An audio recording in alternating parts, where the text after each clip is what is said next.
I parked my van that morning like I always did, same space, same routine like clockwork. The sun was barely up, casting these long shadows across the Phoenix VA Medical Center lot. And there I was, Staff Sergeant Frank Morrison, 68 years old, easing my wheelchair-accessible van into the spot I'd used for nearly 2 decades. That van, it ain't just a vehicle, it's my legs, my freedom, my damn lifeline. You lose both legs in Fallujah from an IED blast. You learn to cling to every piece of independence left. And that purple heart plate on the back? That ain't decoration. That's blood, sweat, and memory.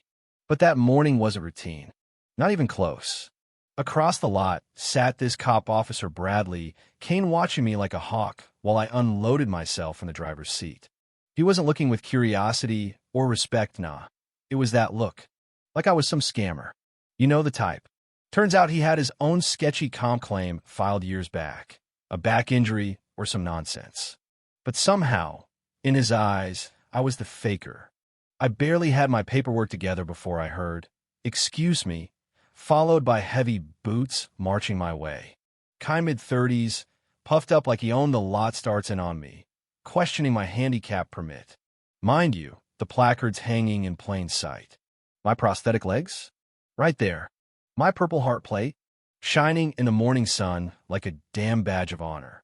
Still, he says, that could be stolen. I told him I've been parking there for 20 years.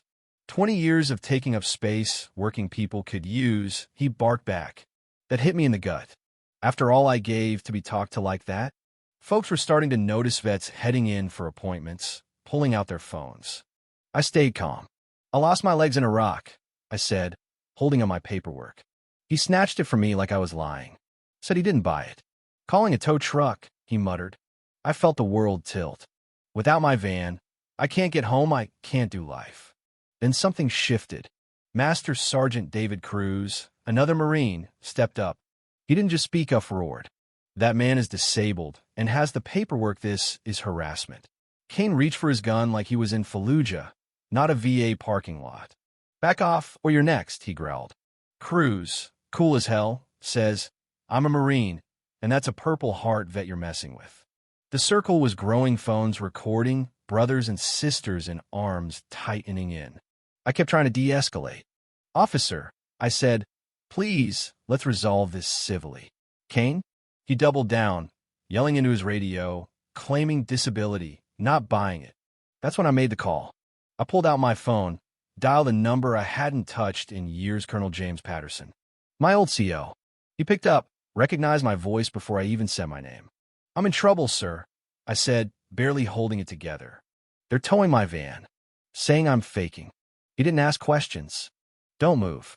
Help is coming. 15 minutes later, the lot looked like a military op. Marines started arriving from every direction, active duty. Vets, reservists responding to Patterson's text like it was D-Day. Among them was Captain Sarah Williams, a Marine lawyer who immediately started gathering evidence. Sergeant Morrison, she said, Colonel Patterson sent me. We're going to fix this. Meanwhile, the tow truck had rolled in. The driver looked torn, was just doing his job, but Captain Williams wasn't having it. This is illegal, she told him. You tow this van, you're stealing government property. The guy hesitated. Kane, realizing he was losing control, tried to bark orders. Disperse or be arrested, he shouted. For what? Cruz fired back. Supporting a disabled vet?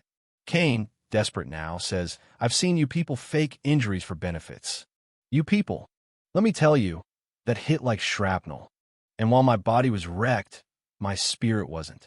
I looked Kane in the eye and said, I don't know what made you so bitter, but I forgive you. I lost my legs, so folks like you could have a right to be wrong. That's freedom. That's when the cavalry arrived.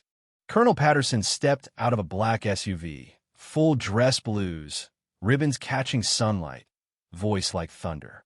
Officer Kane, he called out, explain to me the legal basis for towing a Purple Heart recipient's vehicle. Kane fumbled. Suspicious plates, he stammered. Patterson wasn't buying it. Those plates were issued by the government. That van is legally parked. And that Marine, he pointed to me, led convoys through IED zones to deliver medical supplies. He lost his legs doing it. You dare question his integrity? It was over for Kane, but Patterson wasn't done. He pulled out his phone again and called Chief Torres, head of Phoenix PD and also a former Army officer. "Chief, we have a serious problem. Your officer is towing a disabled Marine's van under false pretenses. You need to be here. Now." As we waited, Captain Williams dropped a bombshell that pulled Kane's background. Turns out, he was collecting disability for a back injury while posting CrossFit videos deadlifting 400 pounds. Add to that multiple DUIs, a pile of excessive force complaints. It was a rap sheet in uniform. When Chief Torres arrived, it felt like the final act.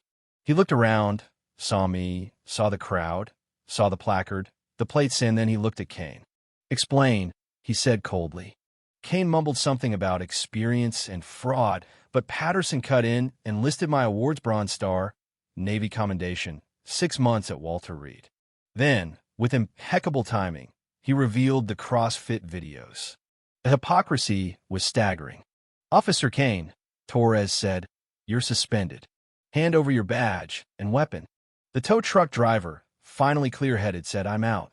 I'm not towing this van." And then Torres, this tough, stoic police chief, took off his hat, walked over to me, and saluted. You ever seen 50 Marines standing shoulder to shoulder, fall silent in unison? That was the moment. 6 months later, Kane's gone. Fired. Facing federal charges for civil rights violations and fraud. The city of Phoenix adopted a new policy, the Morrison Protocol, training officers on how to treat disabled vets. I helped build it. It's in departments across the country now. The tow company paid to restore my van new tires, full detailing apology letter in the glove box. They donated $50,000 to the VFW and changed their policy. No vet's vehicle gets towed without a supervisor sign-off. Congress passed a bill, the Morrison Act, protecting disabled veterans from harassment. Bipartisan. Signed into law last fall. And Colonel Patterson? He created a national hotline for veterans facing discrimination manned by volunteers, all military. 24 hours a day. Because no vet should stand alone like I did. Until they didn't. Outside the Phoenix VA, there's now a bronze plaque. My name's on it, but it stands for every brother and sister who ever had to fight one more battle they didn't sign up for. So yeah, they tried to take my van, but they couldn't take my honor.